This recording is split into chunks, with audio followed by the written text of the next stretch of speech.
Hello everybody, welcome back to my channel. My name is Maureen O'Connor from Quilters Heaven in Northbrook, Illinois, and I am the Opinionated Quilter. Today's episode, number 109, is the easiest ever machine quilting.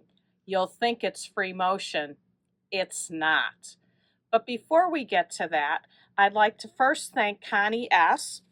for her note.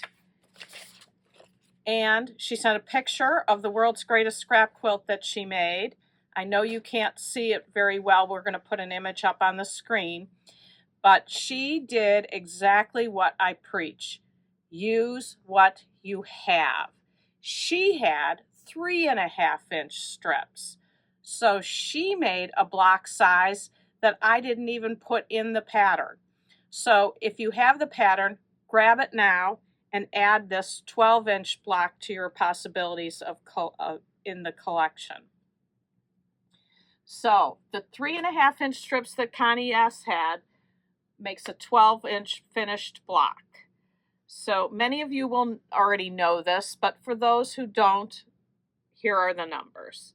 Your A piece is 12.5 inches cut. Your B piece is 9.5 inches cut. C's are 6.5, and your D's are the 3.5-inch squares. That's got to work up really fast, a whole lot faster than my 4-inch blocks. Now I'm going to change out the boards. We had a question on the Sawtooth stars. I had a question about the pattern that Linda used for her quilt that we showed.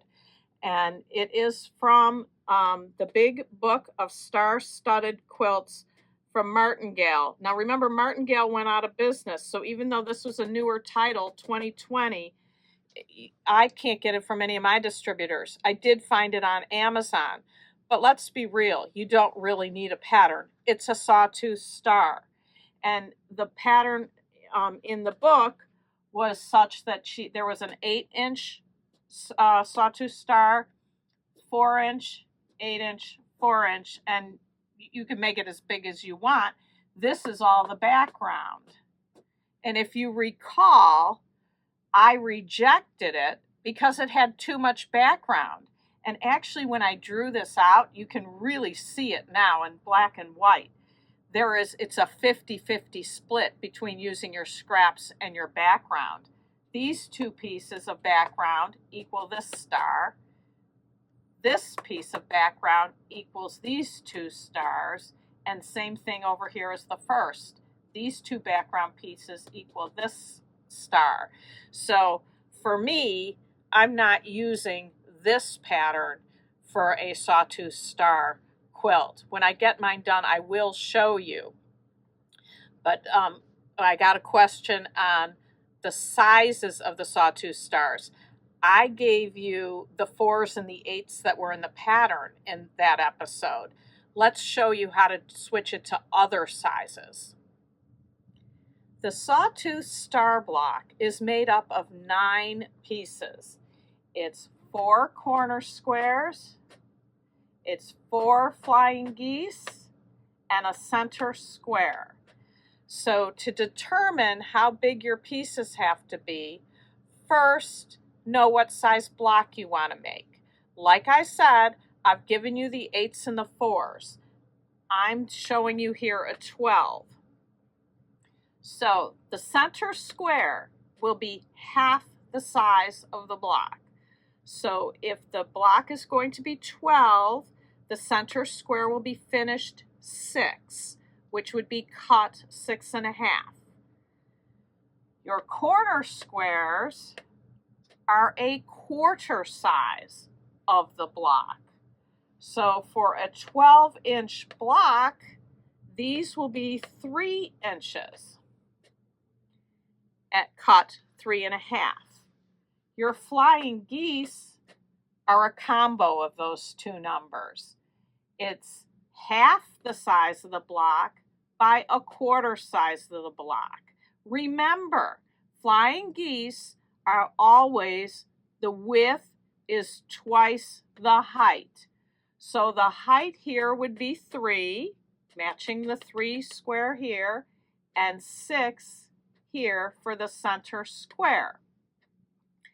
And to determine what size pieces you should cut to make your flying geese, you only need to refer to your Deb Tucker wing clipper rulers.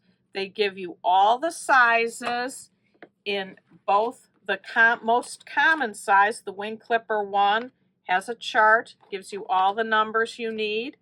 And for the really oddball sizes, the wing clipper 2 gives you a chart. An example of one of these is one that finishes to 4 3/4 by 9 1/2. Now, you may not have oftentimes come into those kind of sizes, but when you do, it's awfully nice to have the ruler and the numbers giving you the precise cuts you should make. Now, knowing this and the 8 and the 4, you should be able to now convert to any size. If you wanted to make a 10-inch block, your center square would finish to 5. I don't need to say add a 1/2 inch for cutting for seam allowance. You always add a 1/2 inch. Corner squares are 2 1/2. So the combo of these two numbers for the flying geese is 2 1/2 by 5. You want to make a 9-inch block. Center is 4 1/2. Corners are 2 1/4. Again, these are all finished sizes I'm saying down here. So the flying geese is a combo of 4 1/2 by 2 1/2. It's as easy as that. You don't need a pattern. You only need to know how big of a block you want to make. And then you make as many of them as you want to make the size quilt you want to make. That's not to say don't buy quilt patterns. They do the math for you of how much fabric you need to buy. If I'm trying to use scraps, I don't need a fabric requirement because I'm just going to use what I have till it's gone. That's enough on the Sawtooth stars. Let's get to the easiest machine quilting ever. I went to the H&H show at the Donald E. Stevens Center in Rosemont a week ago Friday, and I met this woman, Pauline Rogers, picture of her there, and her company is Pauline's Quilter's World. And when I walked by her booth, I said, "Quilt as you go." Ooh, I don't like that technique. And I walked by. Well, a vendor of mine, a rep of mine said, "Oh no, you need to go back and see what she's doing." Unbelievable. Beautiful quilts behind her. Densely quilted. All not free motion. It's quilt as you go, block by block. I couldn't believe it. They were so intricate and so beautiful. And she does it all feed dogs up. It is not free motion. The machine is set up regular quilting. She has a book, Quilt as You Go handbook, and you can get it from your local quilt shop. In it, she tells you all different ways to join the blocks after they're quilted. Now, her techniques, she has templates, and she uses the regular Boheen pen, white marker that we like, and she takes her templates and traces around them to do this gorgeous free motion quilting. Excuse me, not free motion quilting. But I thought that just seemed a lot of tracing and difficulty. So I decided to try it using the quilt pounce. You've probably seen this in your local quilt shop. It comes in white and blue chalk, and you just go ahead and brush it across your stencil, and you get your stencil transferred to your block. Now, this I just got yesterday, this stencil. I had a few of the stencils that were more overall designs, not block designs. And I couldn't believe how beautifully this turned out. This had the chalk on it. And if you look at how beautiful that is, it's not herky-jerky at all, which is always my problem with free motion quilting. So if you're an expert in free motion quilting, you don't need this. But for many of you, I know you struggle with free motion quilting. This is a great solution. We're going to go over to the machine and I am going to show you how I quilt this that looks more like a block, like you would actually really have this on a block in your quilt. This is where the magic comes in. First, leave your feed dogs up. Next, you need to change the presser foot pressure. And this is how I do it on my Bernina. Normally it would start at 50% way up here. This is where it comes on. And now I'm going to take it all the way down. Not quite that far. I'm going to start at -11. If I have to adjust it, I can adjust it while I'm sewing. So there we are. We're at -11.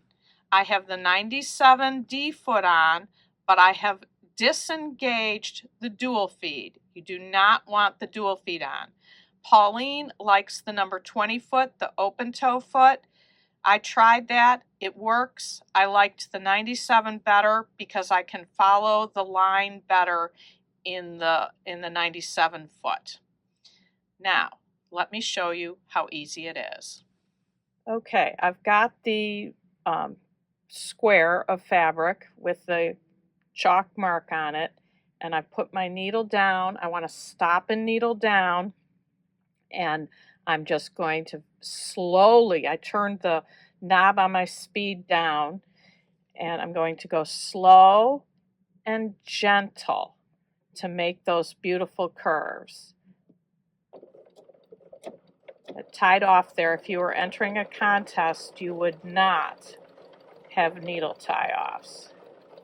And I'm just gently following the curve. And when I get to the point to turn, I just stop and continue on.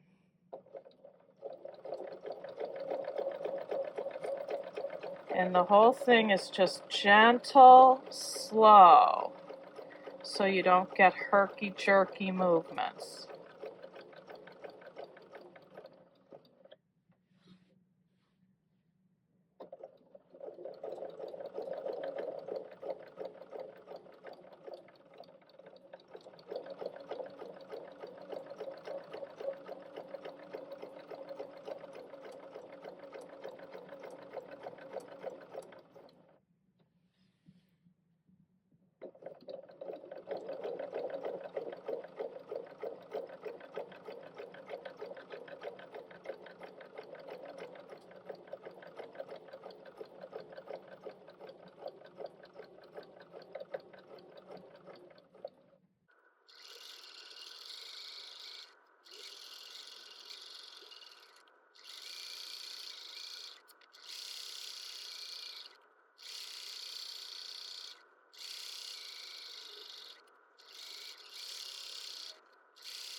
Okay, let's see how it looks. Oh my word. Now, we wouldn't have this if we had done it like we were actually really doing a quilt, because we would lift up our bobbin thread and leave tails and then bury them. But look at that, how nice and smooth If I had that in a quilt block, I would be very, very pleased. I will put a link to Pauline's videos. She's really unbelievably talented. But for now, let's get to the winner of last week's giveaway and announce this week's giveaway. The winner of the water wheel quilt is Mammondee, Mammondee. So please email me at quiltersheaven.inc with your name and address, and we'll get it out to you. For this week's giveaway, I have one that I can name. As I said last week, usually we have a tag on these quilts so we know what the pattern is and where it came from. The water wheel didn't have a tag on it. It must have fallen off. So I have no idea where that pattern came from. This is Celtic, gosh, I can't remember. I have to find the tag on it. Here it is. Celtic Charm from Celtic Pieced Illusions. And this is 39.5 square. If you would like to receive this quilt, please put in Celtic Charm in a comment. So you need to comment, subscribe, and like to be considered to win this quilt. We'd also like to do a question and answer video coming up. So if you have any questions, please put them in the comments as well, and we'll try to do an episode and answer those questions. So be sure to watch next week for the winner of this quilt, and we'll also have another quilt to give away next week as well. Until next time, happy sewing.